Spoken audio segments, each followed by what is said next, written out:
Voilà, nous allons corriger maintenant la partie statistique.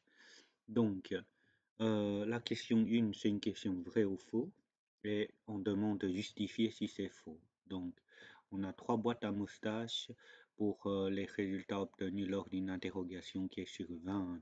Donc voilà, comme vous le voyez ici. La première question, en 4B, le quart des élèves, c'est-à-dire un quart des élèves ont plus que 14. 4B plus que 14, on sait bien que là j'ai un quart, là j'ai un quart, là j'ai un quart et là j'ai un quart, donc c'est vrai. Ok. En 4A, la moitié des élèves ont obtenu, donc compris entre 10 à 16. En 10 à 16. Donc là, de 10 à 16, c'est un quart, ce n'est pas la moitié. Donc c'est faux, c'est un quart des élèves. Donc c'est faux. On va continuer. Donc en 4C, il y a autant d'élèves qui ont obtenu 7 entre 7 et 10 et que les élèves ont 10 à 14. Donc en 4C, il y en a un quart ici, il y en a un quart là, donc c'était bien, il y en a autant d'élèves qui ont obtenu de 7 à 10 et de 10 à 14. Donc c'est vrai. On va continuer. Dans l'ensemble des élèves de quatrième, il y en a qu'un qui a obtenu 19. Là, c'est faux. Ok, pourquoi? Puisque c'est vrai que le résultat maximal est 19, mais on ne sait pas qu'il y en a que un. Donc, il y a, il, il y a au moins, il y a au moins, il faut un espace, je crois, il y a au moins un qui a obtenu 19 sur 20. Le E, sachant que en 4C, ils sont 24. Dans cette classe, combien d'élèves ont-ils réussi l'interrogation et combien qui ont moins de 14? Donc, en 4C, comme il y en a 24, donc en tout, un quart de 24, ça va être 6, 6, 6 et 6. Combien d'élèves ont réussi? Il y en a 12.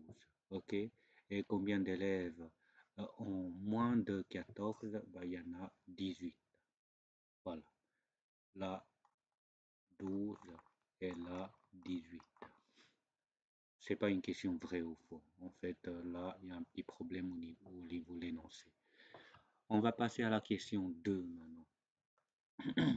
Pour déterminer la moyenne des heures passées pour faire du sport dans une école, un journaliste a fait donc une enquête. Donc, il a fait la moyenne entre le nombre d'heures.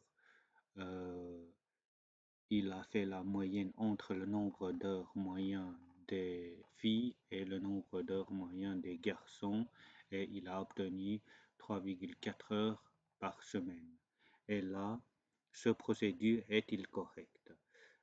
Donc, qu'est-ce qu'il a fait? En fait, ce que lui, il a fait 2,6 plus 3,7 tout divisé par 2.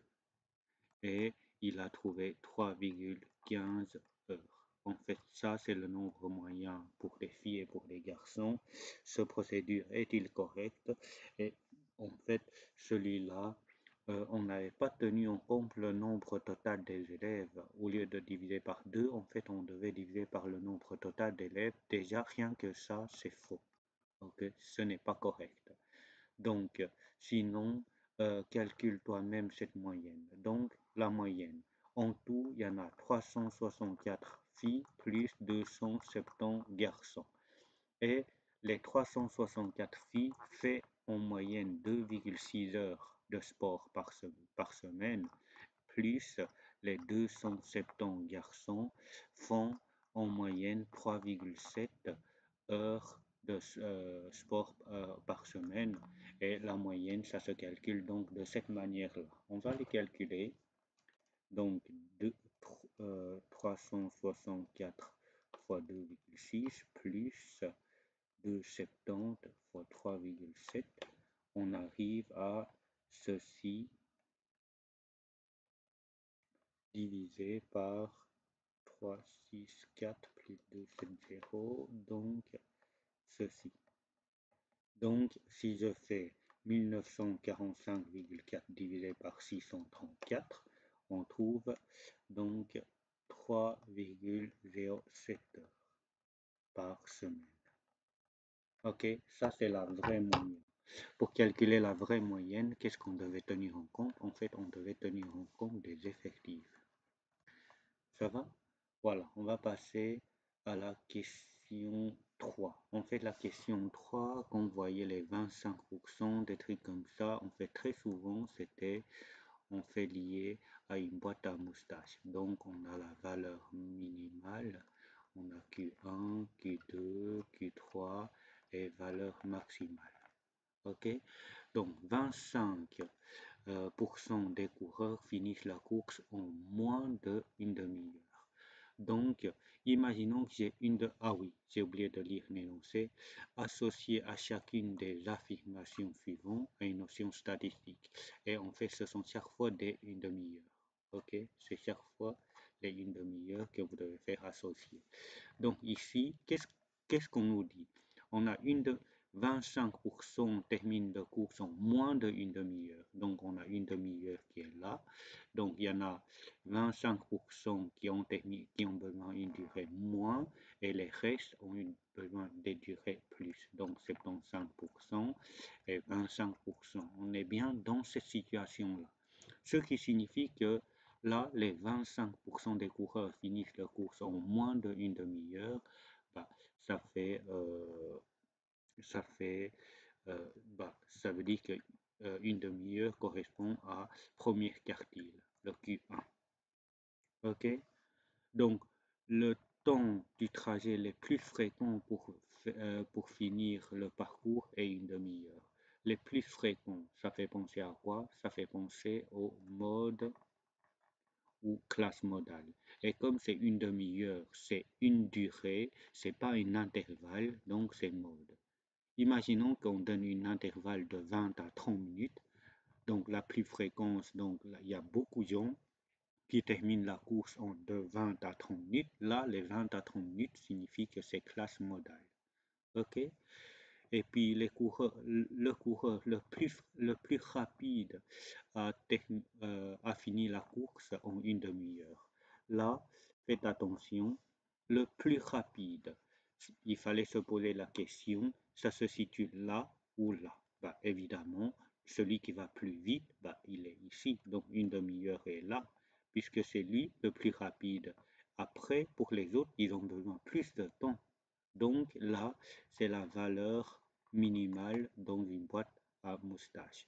La moitié des coureurs ont mis plus d'une demi-heure pour finir la course. La moitié, en fait, quand vous voyez la moitié, il ne fallait pas hésiter. La moitié, bah là, on fait c'est la médiane, une demi-heure. Une demi-heure. Ok? Pourquoi? Puisque là, c'est la médiane. Et il y en a la moitié qui ont mis plus qu'une demi-heure, donc c'est cette moitié-là qu'on parle. Du coup, une demi-heure, c'était donc la médiane. Ok, quand vous voyez la moitié, n'hésitez pas à penser que c'est médiane. Trois quarts des coureurs ont fini la course en un temps inférieur ou égal à une demi-heure. Donc là, trois quarts des coureurs ont fini avec un temps inférieur ou égal, donc à une demi-heure. Imaginons que j'ai une demi-heure qui est là, il y en a un quart, deux quarts, trois quarts, il y en a trois quarts qui finissent avec une durée qui est inférieure à celle-ci. Bah, là, c'était quartile 3. Ok, Q1, Q2, Q3. Maintenant, la question 1 de la compétence C2. On vous donne donc, on a pesé 100 élèves de l'école, donc voici les résultats. Donc on a les résultats donc, de 44 à 48, de 48 à 52, etc. Sur base de ça, on a le nombre d'élèves. Il y en a 4 élèves qui pèsent ceci, il y en a 17 élèves qui pèsent 48 à 52, etc. Donc, du coup, ça représente des effectifs. Et qu'est-ce qu'il nous faut? Il nous faut donc le nombre cumulé, donc c'est effectif cumulé. Ok, effectif cumulé, ben, je recopie d'abord le 4, et après 4 plus 17, ça fait 21. Et puis 21 plus 32, ça fait 53. 53 plus 33, ça fait 86. 86 plus 11, 97, et puis 100.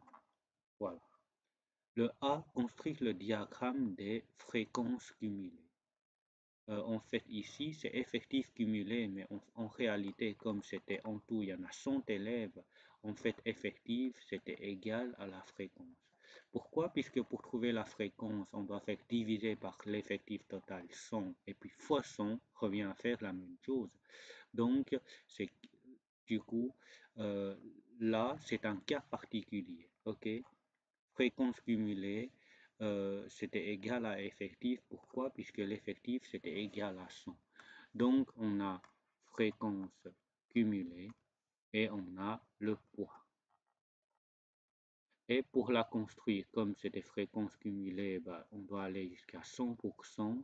Donc, c'était des pourcentages. Donc, c'est 10, 20, 30, 40, 50, 60, 70, 80, 90, et la dernière, c'était 100 ici. Et ici, on doit avoir donc les poids, c'était donc 44. On commence toujours par la valeur la plus petite, la 44, et le point du graphique commence là. Et après, on a 48, et après 52, 56, 60, 64, 68. Et là, le poids, c'était en kilogrammes. Il fallait noter. OK? Maintenant, pour placer les points. Donc, comme c'est des diagrammes cumulés, bah, on doit regarder le cumulé. OK? Donc, on commence toujours à la valeur minimale. En 44, c'était 0. Et après, quand on arrive à 48, bah, c'est ce valeur-là qu'il faut prendre. Donc, c'est 4. 4, on est là. Et après, en 52, c'était cette valeur-là, donc 21. Donc 52, c'était 21. Et après 56, c'était 53 qui est ici. Et après 60, c'était 86. 86, on est là. Et puis 64, c'était 97, on est ici. Et le dernier, c'était 100%. Du coup, on a diagramme cumulé comme vous le voyez ici. Il fallait le relier à la latin, mais là, je le fais à main levée. Donc, c'est un mauvais exemple. Déterminer la masse médiane, moyenne et mode. Donc, la masse médiane, comment on pourra la déterminer? Ben, la masse médiane, on doit utiliser le diagramme cumulé. La totalité, c'était 100%. La moitié de 100%, c'était 50. Donc, la médiane, c'était chez moi, de manière manque de précision, j'arrive à la médiane ici. Donc, médiane, je vais noter là. Je vais noter ici le B, la médiane. C'était donc 50, moi je dirais 52, 53, 54, 55, 55 kilogrammes. OK? Et puis, je vais ensuite faire le mode. Mode, c'est là où l'effectif est maximal. Donc, c'était lui. OK? Donc, sachant que mode, c'est une valeur, donc c'était comprise entre 56 et 50 et 60, donc c'est 50, 58. Ou sinon, des fois, je peux demander 58 kg. Ou sinon, des fois, je peux demander la classe modale. Ici, la classe modale, c'est quoi? Ben, la classe modale, c'était 56 à 60. OK? C'est ça la classe modale. Et pour avoir la moyenne, c'est une très grande fraction. En tout, il y en a 100 élèves, donc je dois faire diviser par 100. Et au-dessus, qu'est-ce que je dois faire? Je dois prendre chaque fois le centre des valeurs, c'était donc 46, 50, 54, 58, 62, 66 multiplié par les effectifs qui se trouvent là. Ok? Donc, on va avoir 46 fois 46 fois 4, 8, 46 fois 4, plus 50 fois 17, plus, etc., plus 66 fois 3. Et de cette manière-là, on peut trouver donc la moyenne. On va essayer de calculer ça. Je vais calculer avec ma calculatrice. Donc 64 fois 4 plus 50 fois 17 plus 54 fois 32 plus 58 fois 33 plus 62 fois 11 plus 66 fois 3. J'arrive à donc 5556. Et si je fais diviser par 100, c'est 55,56 kg. Ok. Et après, pour calculer la variance et écart type, le B, après c'était il manque le C, c'est bizarre, bah, tant pis, le D, calculer la variance. La variance est aussi une sorte de moyenne, donc c'est divisé par 100. C'est une moyenne de quoi? C'est une moyenne des écarts au carré. Donc c'était 46, c'était donc écarts au carré. D'abord, écarts au carré, c'est quoi écarts au carré? Je vais utiliser une couleur pour l'indiquer, puisque c'est la première fois dans notre dossier de révision, on calcule la variance. Donc, les écarts au carré, qu'est-ce que c'est? Bah, c'est lui, ok, c'est lui moins la moyenne au carré, ok, et puis lui moins la moyenne qu'on avait calculée au carré, et puis lui moins la moyenne au carré, et etc. Mais comme c'est une moyenne, il fallait aussi multiplier par 4, multiplier par 17 après, et multiplier par 32. Ça va? Donc, on va essayer de mettre donc les écarts au carré. Donc, d'abord, c'était 46 moins la moyenne 55,56 au carré, multiplié par quoi? Bah, multiplié par l'effectif correspondant, c'était 46, bah, c'est fois 4. Fois 4. Je vais effacer ça. C'était donc fois 4. Plus le prochain, c'était 50. Ok, pourquoi 50? Puisque le prochain, après le 46, c'était 50. 50 moins la moyenne. 55,56 au carré et multiplié. On va voir qu'est-ce qu'il fallait multiplier. Bah, multiplier par 17. Par 17. Plus, etc. De cette manière-là jusqu'à la dernière terme. Ok, on va donc d'abord calculer ceci. Donc, ça va me donner quelque chose sur 100 et j'espère que je ne vais pas faire l'erreur ici dedans. Donc, je vais dire et je vais noter en même temps le calcul que je fais. Donc, 46 moins 55, combien encore la moyenne? 55,56.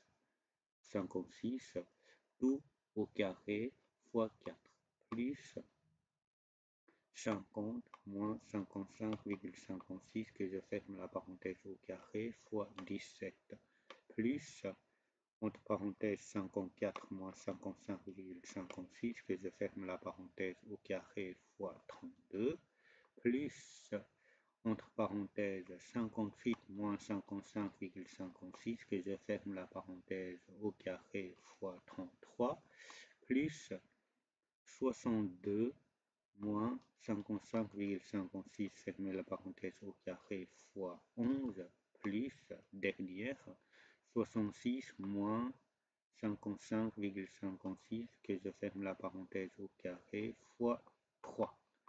Et ça me donne donc ceci. et divisé par 100, c'était 19,4864.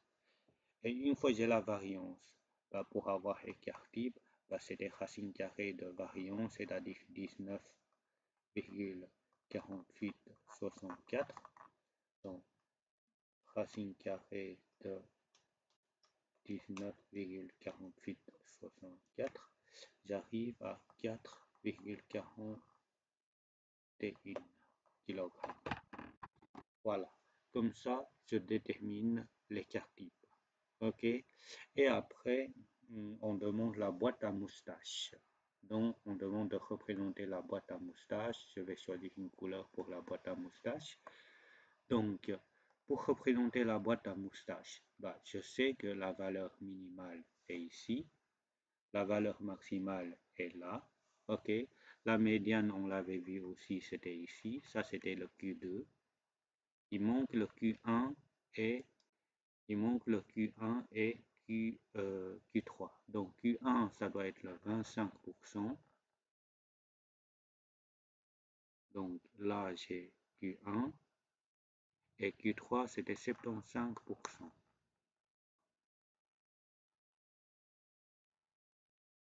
Donc ça, c'est Q3. Donc voici la boîte à moustache. Il faut le faire à la latin. Ça va? Mais là, je vous montre rapidement ce que vous devez faire. Voilà, voilà.